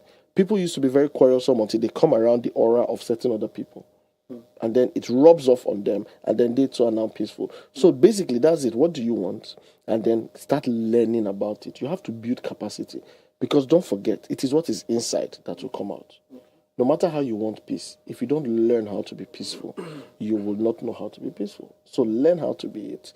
Internalize it. Build capacity. All right? What are the alternative ways to settle a matter without dispute? Without fighting. Without fighting. What are the alternative ways? Do you know them? Do you have them? Have you learned it? Have you practiced it? Do you understand? Even this thing is a process. You grow into it. Yeah. All right? I was giving an example when we were offline about when we were small, and then they told us if somebody insults you, say, God bless you. Right? Yeah, it's not very easy because sometimes you want to punch that person back. But they say you should say God bless you. And then reluctantly you say it. In your mind, you're saying this God bless you, let it be a curse to this person. But it is not. God bless you. God bless you, now thunder fire. God bless you, now your father. Your father. But ultimately, you did not behave the way your natural response would have wanted you to behave. Because you learned that you should say, God bless you, even though it's paining you. All right, so that's the same thing. By the time you teach yourself, it will take you a while. Sometimes somebody will insult you, the person back, and I remember, I should not have done it. And that's why God bless you. But it's a process. When you master it, then you discover that nothing can shake you.